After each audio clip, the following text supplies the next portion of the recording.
And I'm really excited for this next part here as we get to talk about what is some of the work across our systems that's going on, and from the state, the college, and in our K-12 systems and serving our students. And so I've got to know these people for quite a long time, and so it's really an honor that you all came and excited to spend some time with us today. But also some key connections here about, with such, I'm doing better on Ross's real name, and but is also a data expert. So I want some of you college leaders here to lean into that. And with Lynn Dennis and what she has done at Evergreen State College in a parallel role to mine, but been a leader in this work. And then Dr. Bodoni, who we all worked together at the Montclair Tribal School so many years ago. We survived that experience and now doing this work. But as our leader in Seattle Public Schools in doing this work. And so also for our college system people here about how do we strategically and targetedly look at those students from Seattle Public Schools that we're doing this work. But I'm getting excited now and jumping into the topic. So okay. Get out of here. They're supposed to introduce themselves. So I also wanted to acknowledge that, Willie wasn't able to be here today. Talayla, can you stand up and wave hi to everybody? My daughter, Talayla's here. She actually attends Waihuli Indian School, and she was really excited to see Willie here today. So she's going to be the representative for Waihuli Indian School today. So glad she was able to come and join us and listen and learn to all of these leaders who have paved the way for our people and for our Indian kids. So I'm always honored when she's able to come and see and hear all the work that has been done to support her and her siblings and her community and the way that we continue to move this work forward. My name is Maya Escobedo-Strom, and I am the Director of Tribal Government Affairs at the State Board for Community and Technical Colleges. You can tell who my coworkers are.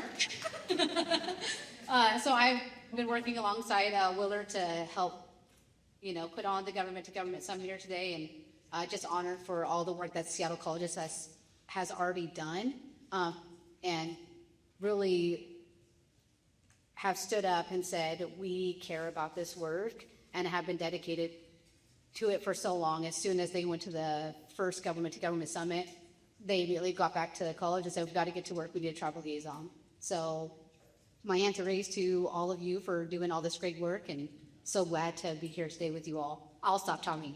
The first question is I'm going to have everyone please introduce yourself by sharing your name, tribal affiliation, job title, agency or institution, and a brief overview of your role.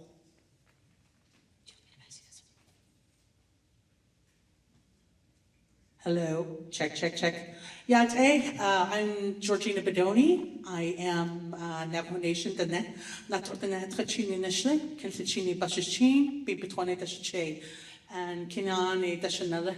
I am a visitor here. I am from the Southwest. Flagstaff's my hometown. A little bit of background about me is my family was relocated during the Navajo and Hopi Relocation Act that was happening. So we were completely displaced at a very young age. So I think that's how my work is informed, is that displacement, being removed from your homelands, everything that you are grounded in, and how you understand yourself, and how you relate to land, how you relate to the environment, your people, those kinships, those relationships, even your language, your cultural practices, having that uprooted and relocating to Flagstaff. I grew up in the Flagstaff Unified School District and experienced, some of those, those aggressions that our Native kids experience. So not only do I have those experiences of how it informs my work, but also my parents were both in boarding schools. I did a year of boarding school, so that also informs who I am and how I advocate for our Native students. So that's a little bit about me. I am the Seattle Public Schools Native Education Program Manager. I am a year into my position, so still rebuilding, restructuring, doing all of that. And it's a lot of work. And I appreciate the invitation to be with you all today. Will, Bill, and I go way back, like you said. We go back to Muckleshoot, and oh man, I remember that. Like, I love it. Believe me, like it's wonderful. I see one of my students here today, and really, so when we talk about those relationships, I'll go into that. But yeah, it's wonderful to see the students, see the kids that were in my class, be with me today and learn what they're doing. So yeah, thank you.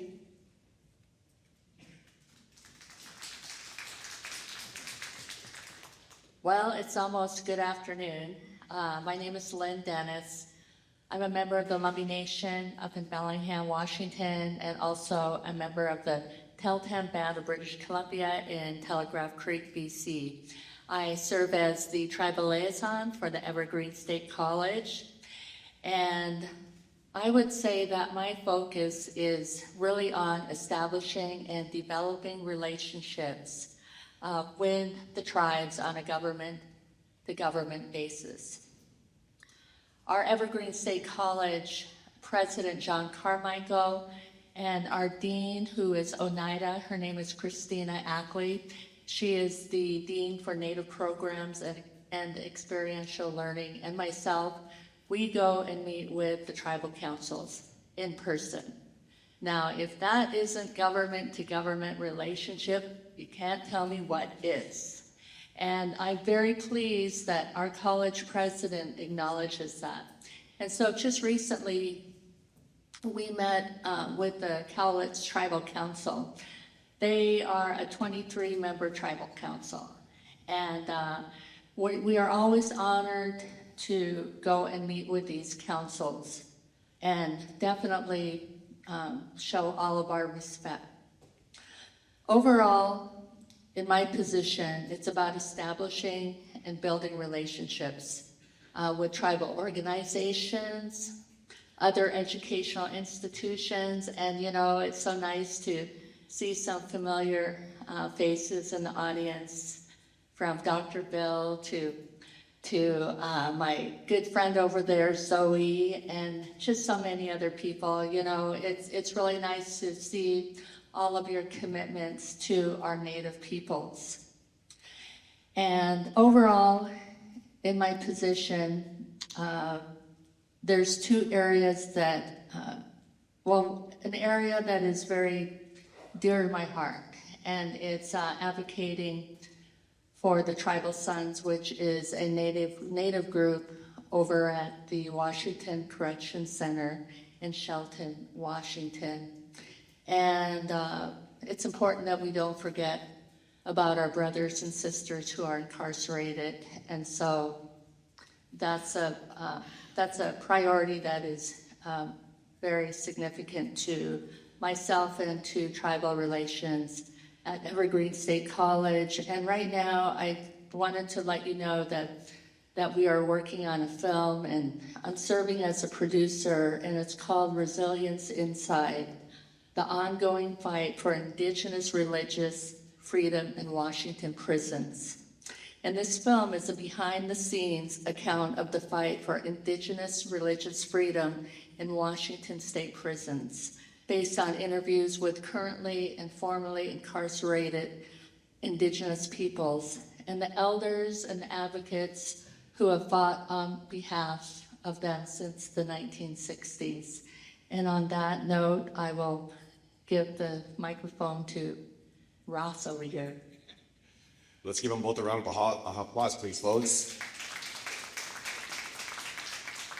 Well, I'm really honored to be here today, and I was asking Will, am I here as a student, or am I here as a representative of the state of Washington? And he said, yes. So you're going to hear, so my name is Isak Sache. I'm a citizen of the Abzalugar, the Crow from southeast Montana. I came here off of the res to go to UW. I'm still there. And so I also work at the governor's office of equity, which is a really interesting place to be situated as a tribal liaison, isn't it? We hear a lot of DEIs and tribal sovereignty, and I love having that conversation. Let's have it. But first, let's have frequently asked questions in the overlap of this space. because there are overlap. The fact that we took stairs up here, there's no ramp, that's equity. You think about that.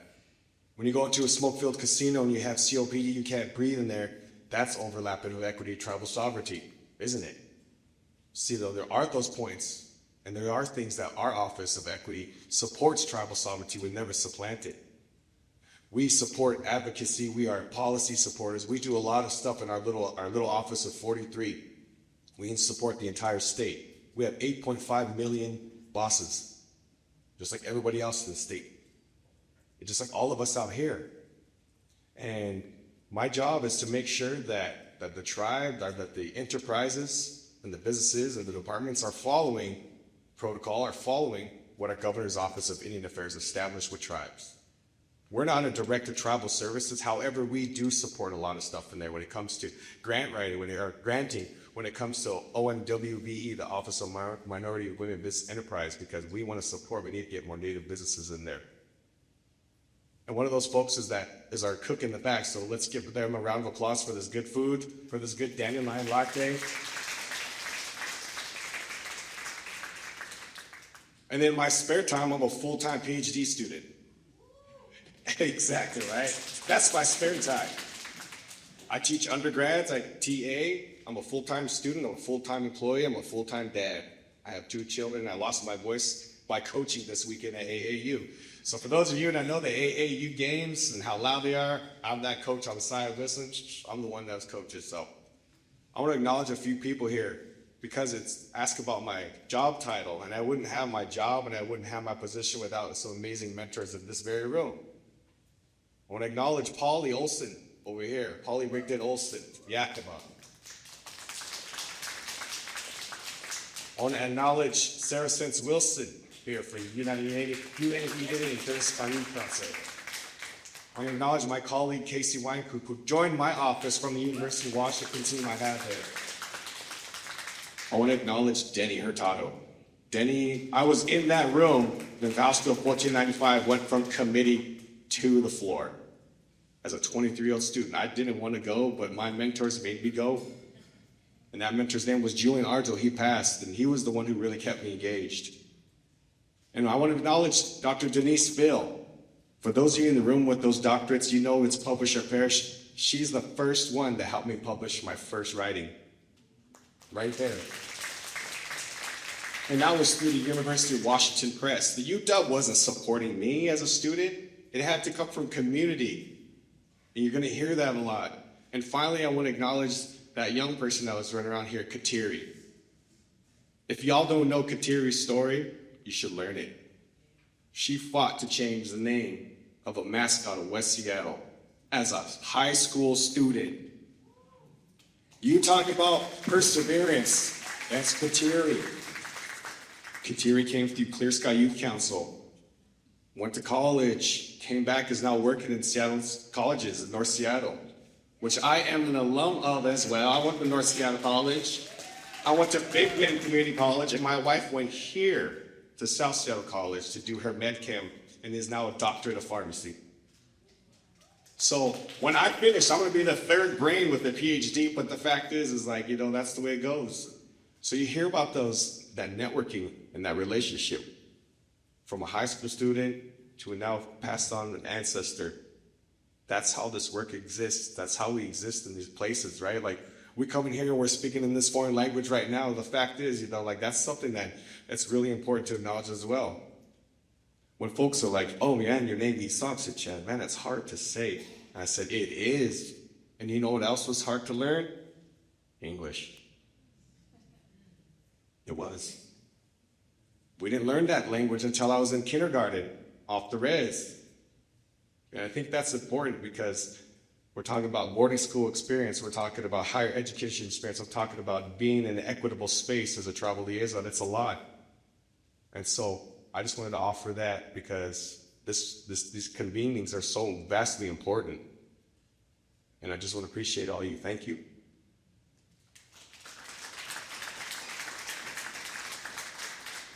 I was going to say, I feel like I could just let you be the moderator.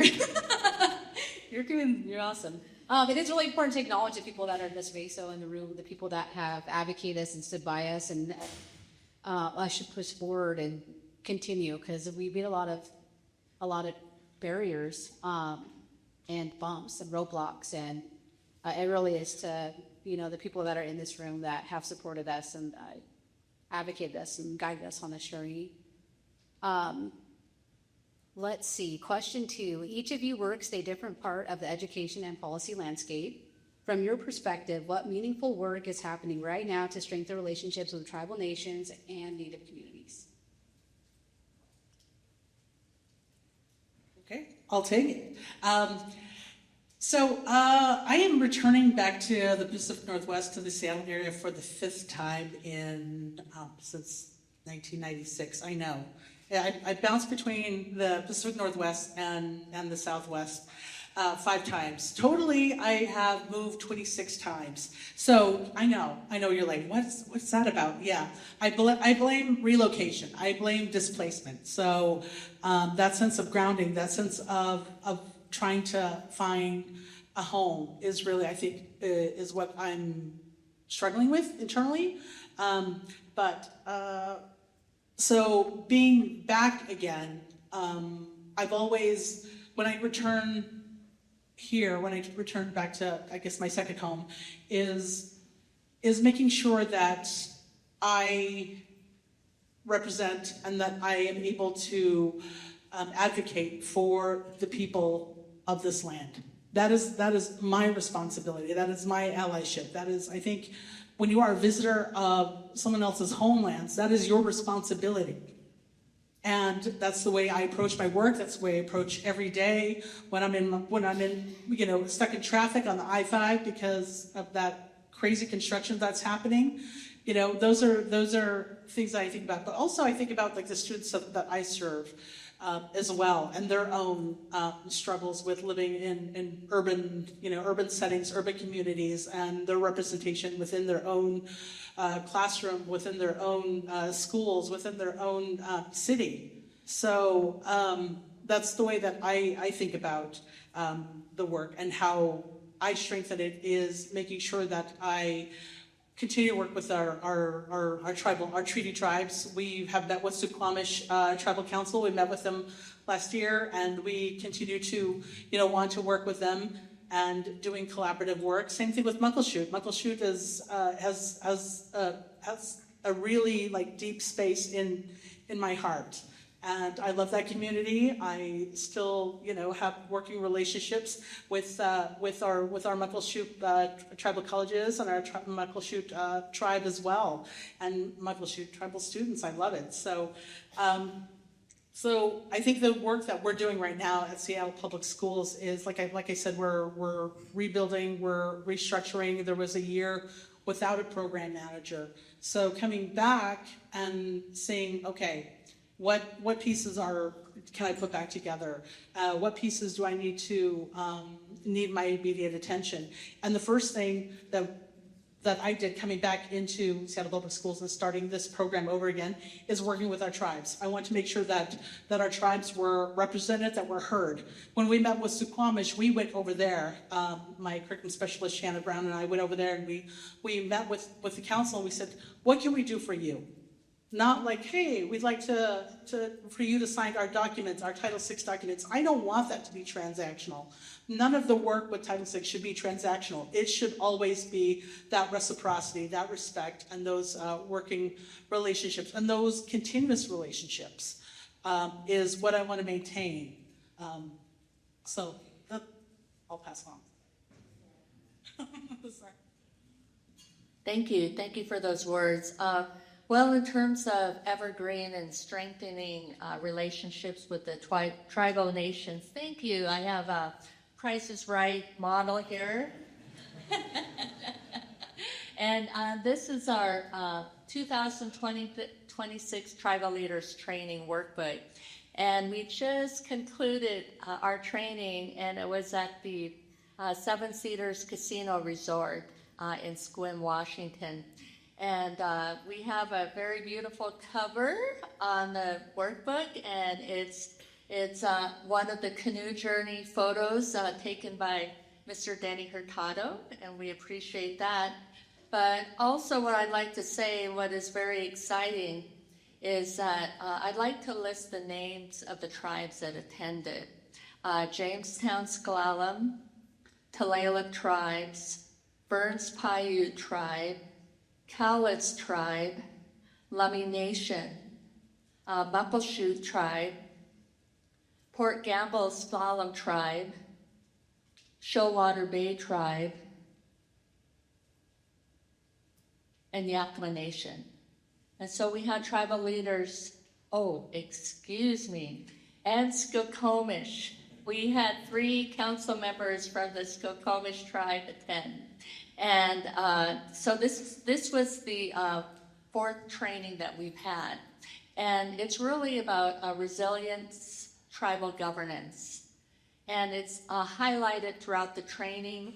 And you know, in terms of building relationships, that is with, for example, the BIA. We had the assistant, or the director for the Portland area office for the whole Northwest attend our training, and he did a presentation, Kurt Wiedenberg.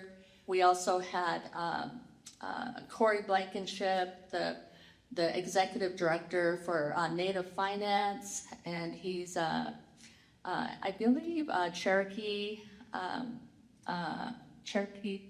Indian, and did a great presentation. And so, you know, inviting them to come out, and also some of our tribal leadership who have vast experience in various areas of tribal issues is very, very important and helpful.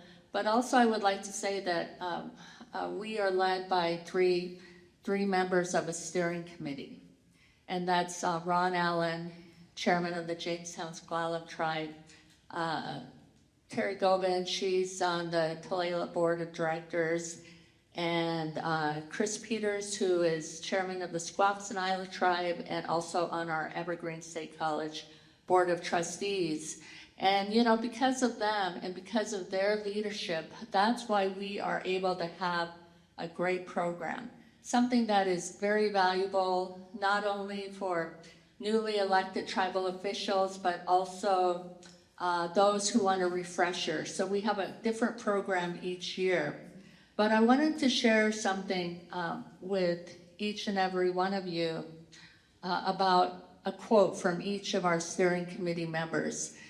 Chairman Allen said, "We are living in a more sophisticated world, remembering you are representing not just your tribe, but also Indian country." He went on to say, "We are survivalists, and our ancestors were survivalists, and we must become more effective in the political system around us." Squaxin Island Chairman Chris Peters said, "We need to hold ourselves to higher standards. When you become a tribal leader, you are not at the top, you are at the bottom, upholding your own people. True integrity. Maintain integrity of your tribe and treat people with consistency."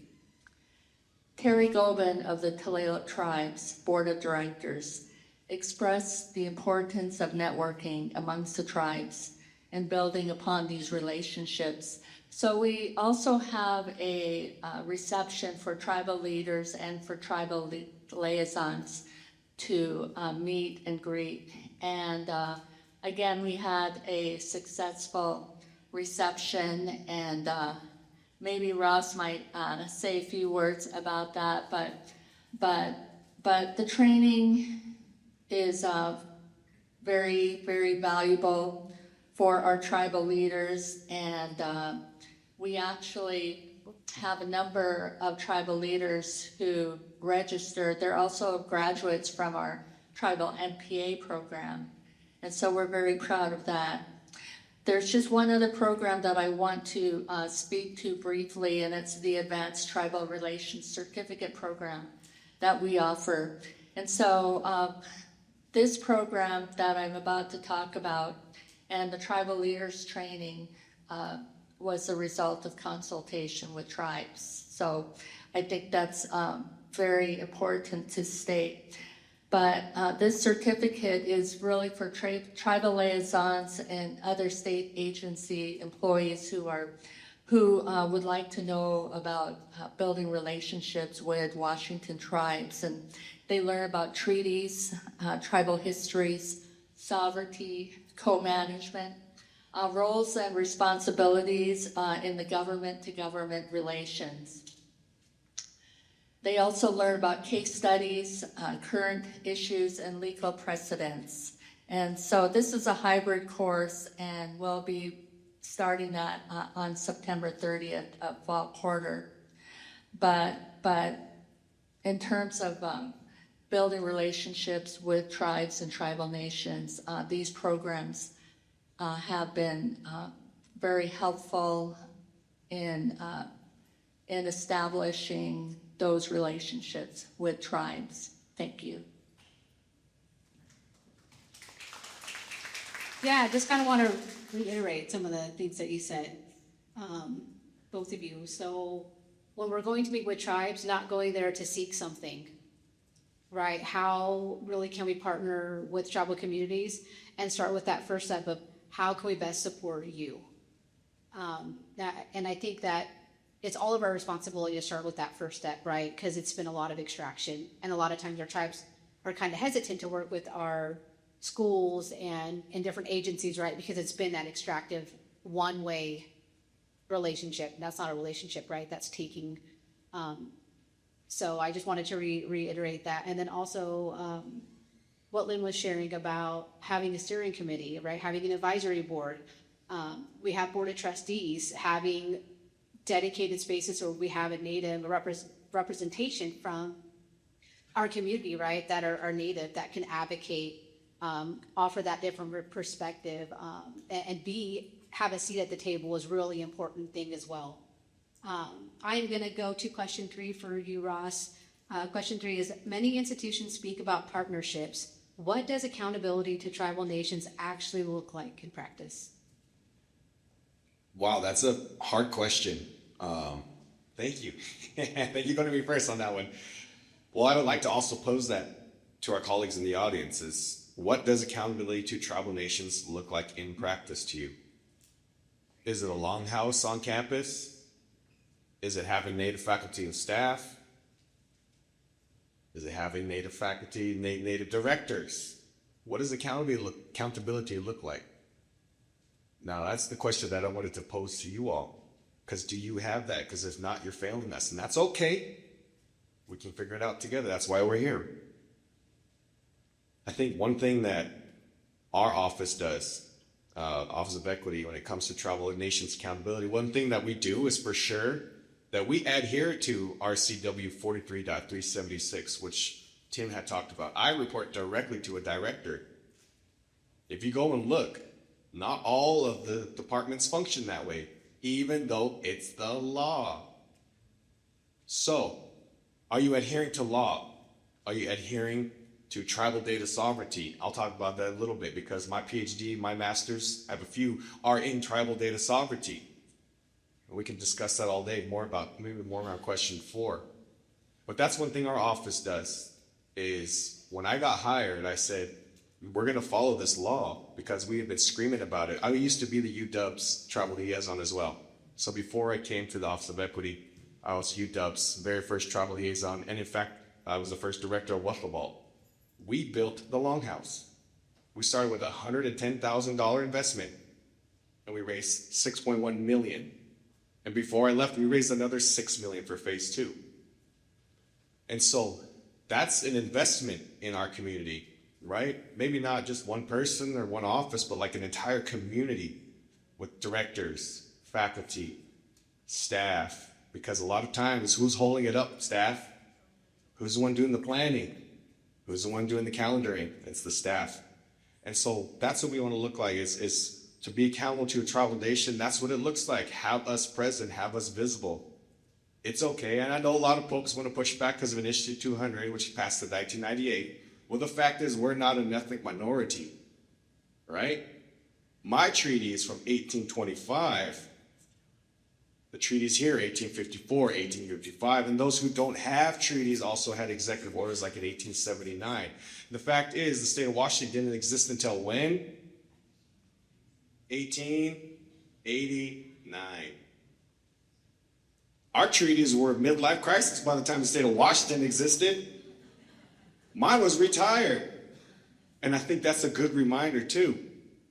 Are we adhering to what those treaties said about education, what they said about the trust doctrine? If you don't know what all of those means, folks, we all got to read it together. I mean, we had to learn the Declaration of Independence, didn't we? Us merciless Indian savages, which is directly from the Declaration of Independence, if you didn't know that. We weren't citizens until 1924 in our home country. You know what I'm saying? After World War I ended, in which we were conscribed into this. We need to know some of this history, right? So then that we can start to focus and push around through it, just like Zoe was talking about earlier. So accountability can be many things, and it is different for a state department and a college and universities. So again, what does it look like to you? And from what you take from us today, how can you embed that and thread it and braid it into your work here? I think it's beautiful when we see these native centers on campus. And I know it's a lot of work. And you guys heard how much I raised to build one phase of a building. It's doable, folks. We're right here. We did it. Now let's replicate that. That's what accountability looks like. And here's, I'm going to tell you the one statistic that I'm most proud of. It's not my degrees. It's not any of that stuff. The statistic that I am most proud of, because it shows real accountability, is when my colleague Casey and I worked at the University of Washington. I've been there for 26 years. But as a director, we graduated 3,750 American Indian Alaska Native students. Now that's a statistic that we should be celebrating. And the fact is that's that extended on-time graduation. We call it in-time, right? Our in-time graduation rate. Because I didn't graduate. It took me 9 years to get my first degree, and the rest just kind of fell down, right? It was easy after that. But that's what accountability looks like. We need to see ourselves. We need to be recruited by ourselves. We need to be hosted here. We need to be taught by it. We need to graduate, shake hands with the vice president, and then we need to go out and start doing the next thing. That right there is the pathway. I'm not going to say pipeline because no dapple, right? That's our pathway.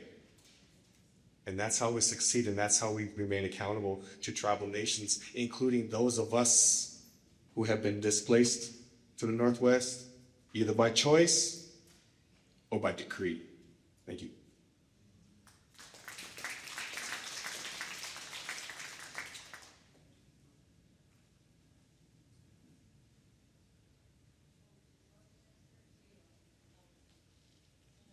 Okay.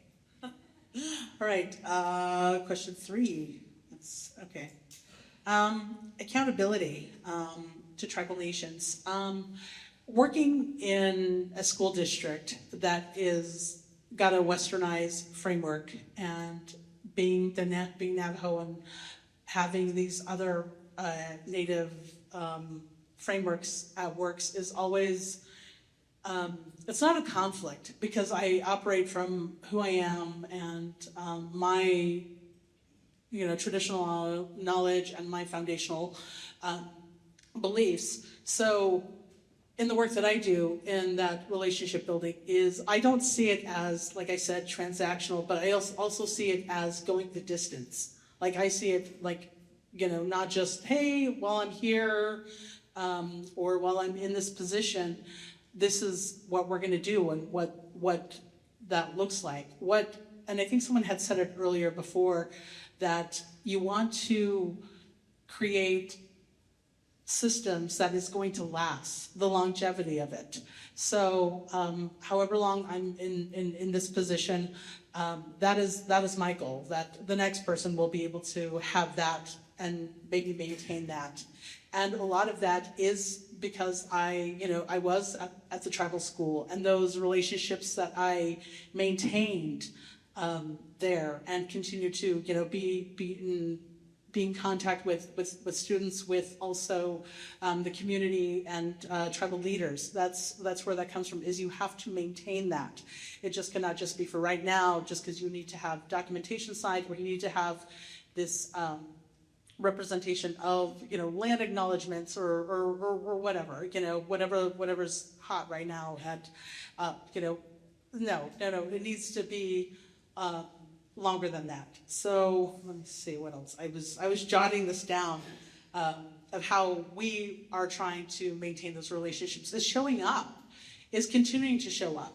Is I'm continuing to send out those emails to Muckleshoot and to Skokomish, like, hey, when are we getting together? When are we getting together? When are we getting together? Is that's what it's going to take, is to continue to reach out and set those appointments, set those meetings up, and showing up.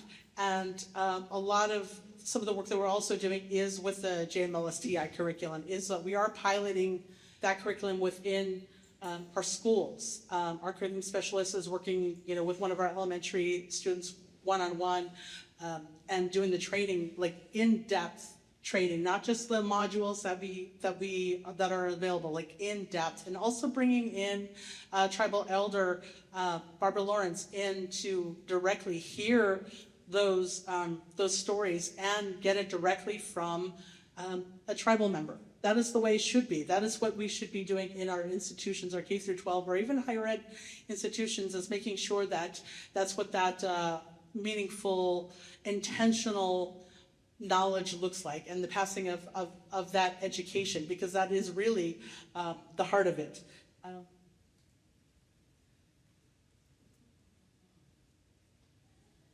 Okay. And, that continued reciprocity is not just taking and taking and taking and getting documentation signed, or just having that representative, take a photo with you. No, it goes back and forth. We have plans for next year to do working with Skokomish, the Ocean to Table, working with Muckleshoot to do some more of the higher education work that we're doing. And one of my visions in the back is like, okay, Seattle College is fantastic. But also tribal college should also be something that our students are talking about. Having control of their own education system, I think is phenomenal. So those are some things that we're excited about and doing in those relationship board. Okay.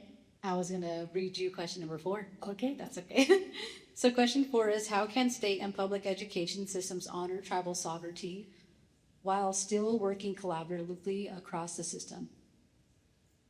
Well, I think that today, we heard from Executive Director Tim Renon of Goya, and he mentioned the training that they do, and it's a one-day training. And I know that Gordon James of the Skokomish tribe is very involved with that, and I would definitely encourage that training. And then also the Evergreens Advanced Tribal Relations Certificate Program, because that's a full year, but mainly hybrid. But each quarter we visit a tribe and go tour it. And so I just think that these kind of trainings are very, very valuable, and hope that you will consider taking the trainings, because you will have a much better understanding of tribes and the importance of our sovereignty. Very sweet, but very important. The state board, actually, our executive leadership team just did that training. It is a 8-hour all-day training, but it is absolutely wonderful, very engaging, and highly recommend that executive leadership teams, all of leadership teams, and all the colleges take that with their crew and even beyond. But I will say, starting there is a huge, big step, and wonderful. And I think it really allows you to see what the possibilities are with being in relationship with tribes. Really the mutual benefit and the reciprocity that can unfold with building those relationships expands way beyond what you think of like now.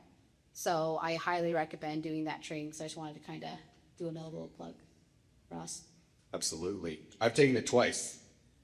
Because the fact is yeah, like we might be part of the community, but the fact is there's still a chance to learn, right? Like that's another thing is we're lifetime learners. We all know that. But a question that I like, I'm a teacher, right? And like you could tell, I have 47 students. So we're about my max here for my student classes, right? The question I would pose to you all before I answer it is, what do you all think is the single largest data question that tribes are facing today? Data, right? Not data, it's data. I'm just teasing. No, tomato, tomato, man. I school the data information program. Some of you may be thinking, Polly, traditional ecological knowledge. Some of you may be thinking marine sciences. Some of you may be thinking, I don't know what. What are you guys thinking? What's a data question? What's the single biggest data issue that tribes are facing? You can just shout it out. Security? Identification? We're claiming it. I hear it. I love it. I love the interaction. For me, what I would say, and this is not in my research, this is just what I see. The single largest data question that tribes are posed with is their citizenship, right? Who's a Muckleshoot? Who's a me? Who's a Pzaloge? Because the tribes establish that based on their self-determination, and then they run it themselves through their self-governance, and then they tell you and us, the institutions of higher education, PK through 20, all of us, right? That kid's a crow, right? And then we all take it, because the UW is guilty of this too, and Zoe spoke about it. Those of us who have mixed multinational backgrounds are displaced again. So my children are Crow and Japanese. We call them ninjas. All right? Hey, that's okay. I'm native. This is my word. All right, here we go. So here's the thing. When they're in the system and they're listed as multi-race, well, the fact is, folks, is that my tribe just re-established citizenship. They are full-blooded Crows now. Talk to me about blood quantum. And so that system that my children are in is broken because they're listed as multi-race. And my wife, I don't want to tell her to choose one or the other. So I did it. That's gross. Because before that existed, they were half Crow, half Cheyenne, and half Japanese. That's the system. That's a data question that you all can solve with us, with that 100% or maximum representation. We've all talked about that. That algorithm was written at UW Madison. That professor's name was Dr. Gene Kim. He now teaches at UW Seattle. That algorithm to find us in maximum representation in our student databases, however you're holding them, is probably just a giant spreadsheet, which is not a database, okay? That is a spreadsheet. That's the biggest question that tribes face. We say who we are. We have the right. We have that privilege that we have maintained for however long before the United States existed, damn sure before the state of Washington existed. And we tell you who we are. And then you take it in the system and you erase us. I'm not saying you as like you, but I'm saying, we know what we're saying. Because I had to live in that system too. I had to recruit Native students to the UW and say, oh, you're Latino and Native, you should probably just write Native so you get our scholarships. That is disgusting. It's painful. But you folks, the data question, just like some of our presentations say, that's a grandma, that's a son, and we call that, right? It's a Sarah. Call it data genocide. That's harsh to say, but that's what the fact is. So that's one of the largest data questions, and that's why I think states can do to honor tribal sovereignties is honor our own standards. Our standards. We'll tell you what they are, then just absorb it. I'm working on this at the state right now. I'm working in artificial intelligence right now. That's pretty scary. Oh, let's talk about that sometime, but I don't think that anybody is honoring our tribal sovereignty well. I mean, there's not one like, that's the one. But consistently, we are the state that are being looked to. And the fact that we have one Native who is the Board of Regent Chair out of 6 state universities kind of shows where we're at, where we have an uphill climb. Well, the fact is Leonard also has another partner, Stiff Arm. So we have our second Native Board of Regent. I know that comes from the government, that comes from our boss, Tim. We should definitely make sure that we have dedicated natives on each of our Board of Regents, Board of Directors, Board of Control, whatever we call it. Board of Trustees, all the above. A dedicated spot, right? For the first people who are always the last serve. Never at the table, always on the menu. That's how it feels. So back and you talk to your data team, your admissions and your registration folks, say, hey, what is our maximum representation equation? Are we to tribal sovereignty in the way that it's written? Yeah. That's a pretty big one. There's so many more. There is that traditional ecological knowledge. There is that the genetic history. There's a whole bunch that goes into data. But I think for me, especially in this room, that's the single largest data question that tribes face. And that's how public systems of education can honor tribal sovereignty. And thank you.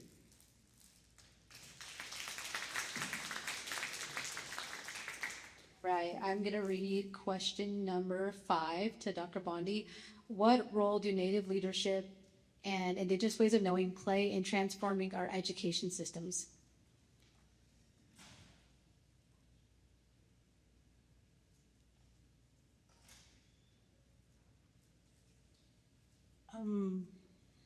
What roles do our Native leadership and Indigenous ways of knowing play transform role in our education systems? Well, I think for my position, it's huge. It's huge just to be a part of it. As you probably know, Seattle Public Schools, we have a new superintendent that has started, and he's been here, I think, for 100 days. I only know that because he's got this 100-day, be in 100 schools at 100 days. I think today is his 100th day out of school. But I think with that new leadership, there is, I think as Navajos, as a Native person, there's always skepticism. You're just always like, okay, let's see how this goes. But I hope, I'm hopeful that our recent leadership change will mend some of those historical harms that have happened to tribal nations, tribal people, and move forward towards a direction where there is more the not on the menu and be at the table, because that is huge. And especially when we're talking about data, we're talking about all the other things, data that come into it. It's very important. It's very important that we have tribal representation, that we have tribal voice, especially when we are we are the largest school district in the Pacific Northwest, that it is our obligation to make sure that we have those spaces for our tribal leaders, and that they are voiced, especially the concerns or what they want to see out of our district. That is really what I would like to see from our leadership, and what I'm hoping to make sure that there is that possibility. Not only for our Native students in the school district, but also those opportunities for our own children. Like I have two kids, 2 boys in Seattle Public Schools, and I want that for them. But it's not just me being, for my kids as coming from a mom. It's for all of our Native students that I would like to see happening. And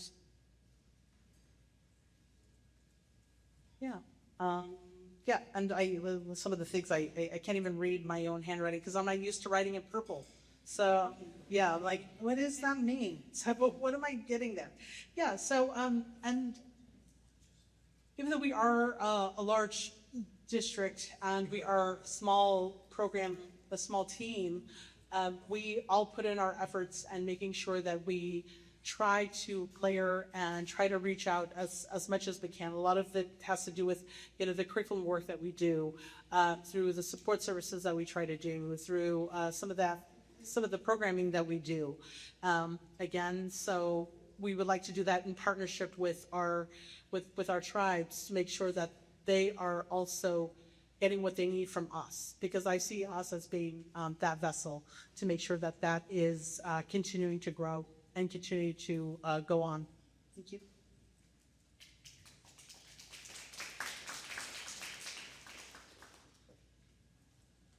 Sure. She asked me if I wanted to answer that one. Sure, why not? Okay, so the role with Native leadership and Indigenous ways of knowing play in transforming our education systems. I would say that when we had a consultation that took place at the Evergreen State College, and there were 10 tribes that attended, and they said that they wanted the tribal leaders training and they wanted the tribal liaisons training. And so we listened to them and we developed those curriculums. And so what I would like to also add on is that, so we listen to the tribes, we listen to the tribal leaders. I think that's very, very important. And for example, our tribal MPA program's curriculum was out of date. And so we met with tribal leaders and asked, how can we do better? And so we did revise that curriculum. And today we have quite a few of our tribal leaders that are graduates from that tribal MPA program. But also I want to concur with Ross here about us needing to have more Native citizens on board of trustees, also on local and statewide school boards, because we need to have our voices be heard. I think that is so important so that we can advocate and represent our people. Thank you.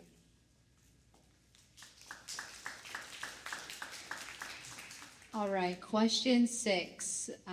What is one action every institution represented here could take now to move from intention to meaningful change? Hey, you know, I was trying to hand the microphone to my two colleagues here. One won't look at me, and he's saying, no. Okay. So I was prepared, very prepared for this, especially this question.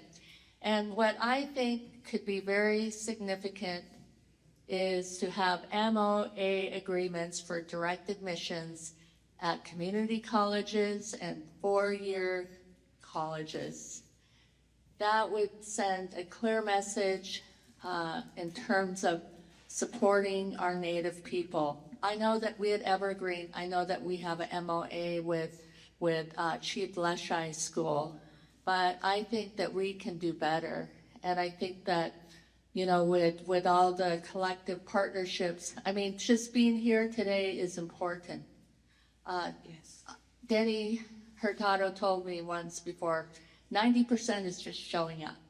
And so, you're all important and you're here today. That speaks for itself. But I would say MOA agreements for direct admissions for our Native peoples. Thank you.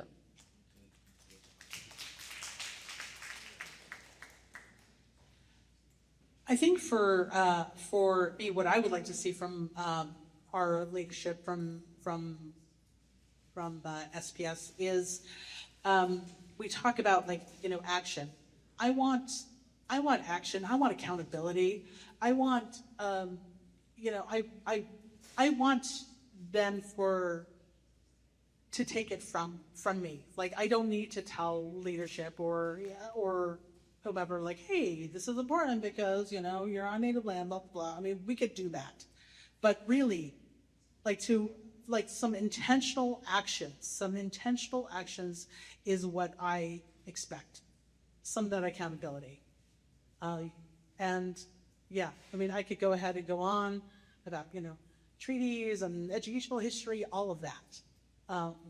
But I would just like for that action. So. Thank you.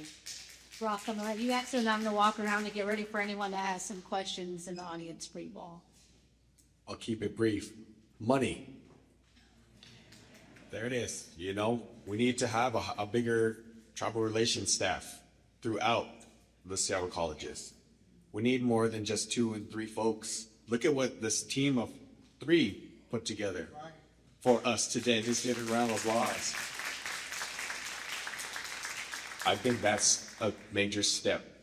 I know it's tight and I know we can, but you know what? We should find a solution because look at how many amazing leaders are in this room, right?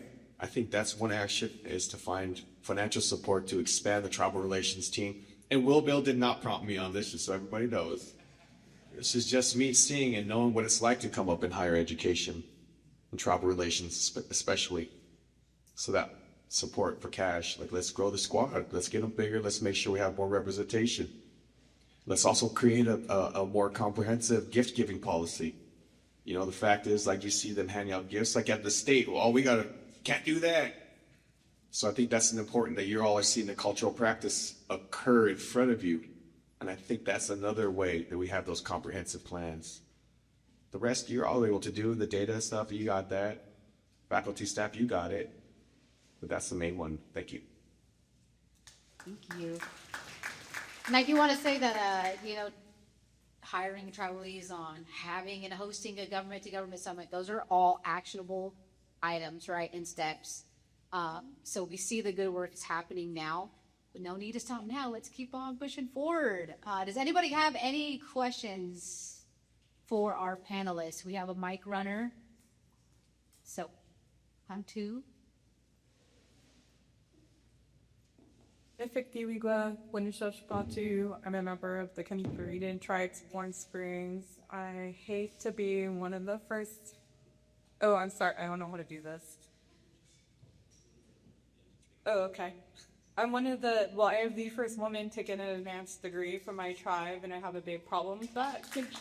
I feel like that door should be kicked wider open. It's been a while since that happened too. So I wanted to direct this to Lynn because I think a lot of my experiences in college were really discriminatory, and that includes my work experiences as well. I noticed that people in other sectors do better. A lot of the people I mentor do better, and I really appreciate that.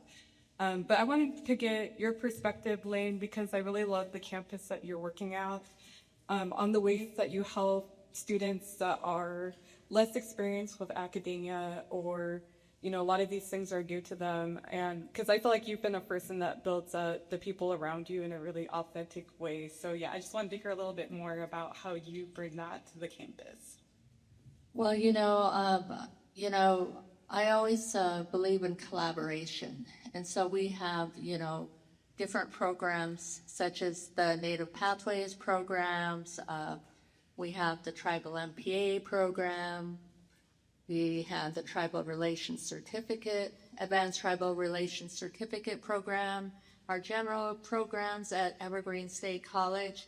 And so my personal belief is that anybody who would like more information about any of our programs, our indigenous campus that we have, the carving, the weaving, sometimes we get students just engaged in a Coast Salish weaving class, and then they get the confidence and they want to move forward. And so I believe that we try to support each other within our programs at the Evergreen State College, and also Christina Ackley, our Dean for Native Programs and Experiential Learning, is very helpful in being the conduit. And so whenever, in my role as tribal liaison, when I could be helpful to one of our faculty, for example, Zoltan Brosman taught a course at Evergreen State College, and it was about renaming public places that would be indigenous. And so the class wanted to focus on Mount Rainier. And so then we went and met with the Puyallup tribe first to get their support. And so the curriculum and the students in there moved forward with that program. And then at the very end, we went to the Puyallup tribe and we provided a presentation about what they had done in their course. And so, for example, I believe in partnerships. And so we as tribal liaisons, and I know it was mentioned earlier, that we all support each other. We are not competing against each other. And so I think, for me personally today, being here, this is really a good opportunity just for building relationships with Seattle colleges. And so I would say, the more collaborations and partnerships that we can do, the stronger we will be in promoting and advocating for our Native people. He does? I said go Blue Ducks. All right, I think we have one more question, and then we'll have a blessing for lunch, because I think lunch is ready. Yeah, okay. Good afternoon. My name is Sarah Sens-Wilson. I'm Ogallala Lakota. I just want to say Ross for president. Let's go. So I have a question for Dr. Bodino or Bodini. Can you please share a little bit more about the role of community-based organizations in supporting Indian education and advancing the services and expanding and growing the support needed for our kids, for all of our kids to be successful in the Seattle Public Schools? Thank you. So it's Bodoni. That's my last name. I also go by just Bodoni. Like the PhD, the doctor stuff is cool, but I just go by Bodoni. That's always been the name I go by, my last name. As far as the community-based organization work that Seattle Public is currently not doing, just because, like I said, our program was without a manager for a year, and I came in last June right after school was out, so I really started my position in September with all the work, and it's been some work. There's been some things that we've been working on internally within our program, not only redoing, thinking about the vision, with also funding is also a huge part of it. Staffing, and recently you probably have heard that there's been some budget cuts that are happening, and our program is directly impacted by that. So this work that I've taken on, that I've accepted, is really a lot. So right now I'm trying to rebuild my team. I'm trying to make sure that I've got a strong team in their own specialties that they are able to do. As much as I would like the outreach to go out a little bit further, right now I'm just focusing on my team and my programming. And when they're well, they're strong, and we're solid, then we're looking forward to expanding out. But because of, all of us are probably going to experience that budget change, our school district is directly impacted by it. My staffing is impacted by it. So as much as I would like to do that community work, I'm just handling what I can within my program right now. But it's the the nonprofit, the community organizations, including yours, that is very important for our students, because our outreach is only so far. And if my hand is getting and my team is a little bit shorter, that's where the community work is more important for our Native families. We can't reach everybody. That's just being truthful. We can't. We just can't. That's why these organizations are important for our Native families, our Native youth, just because that's the direction of working in an institution like Seattle Public Schools, is we're going to experience those cuts. So thank you for your question. Okay, one more, and we're stronger together. I love that. One more question. Greetings, and I raise my hands to you all. Thank you so much. The quick question, because I think it's important. I know many other presidents may not be here, but I at least wanted it to be said. Although we may be community colleges that may not have the 1.6 million to start, a longhouse and things of that nature, what is the importance of maybe just having a classroom or just a designated space for our Native students? Good question.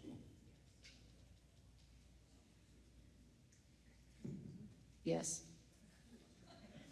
The answer is yes. All right, Ross. I know, yeah, I was gonna try to have it in go. I was like, you're the one that's at higher ed. But yes, absolutely. A space, an office, a kitchen.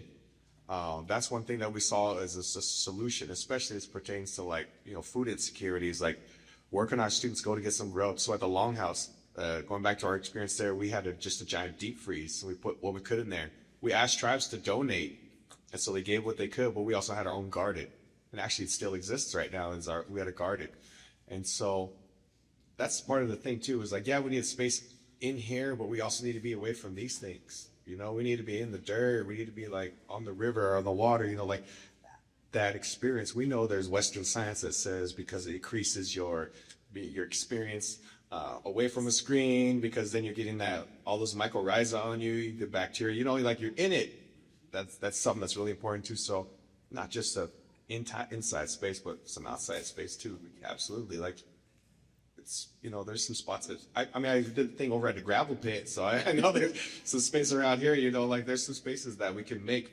And if they're not, especially in more down Seattle Central, what we did is we had porch farming too. So we actually had farming on the side of the Husky Union building. So there's a way. And so you can make that happen. Absolutely. I would like to add that we just had a renovation completed at Evergreen State College, and it's the SEM 2 building. And so it's really right. It's right that it's a part of the Indigenous campus that we have. So we have the first House of Welcome Longhouse in the United States. So we just celebrated our 30th anniversary. Then we have a weaving studio. We also have a carving studio, and now we have this renovated SEM 2 building, which houses the Native Pathways programs. And also, it is a real good, strong, safe place for our Native students. And I do know that we had a Native Native Student Union there, and then I don't know if it was because of COVID. I don't know what the reason was, but they disbanded. Well, just recently they have formed again, and so we're hoping to see more happening amongst our Native students. But I also want to say that I'm very proud that I know that the chairman of the Shoalwater Bay Tribe, Quentin Swanson, is going to be graduating from Evergreen State College. And he's been chairman for his tribe for a couple of years. And so we're very proud of him. And I also know that the chairman of the Chehalis tribe, Dustin Clatouche, will also be graduating from the Evergreen State College. So you know what? For me personally, I can see that as hope. There's hope for our future. Thank you. Another round of applause for our panelists. Thank you all.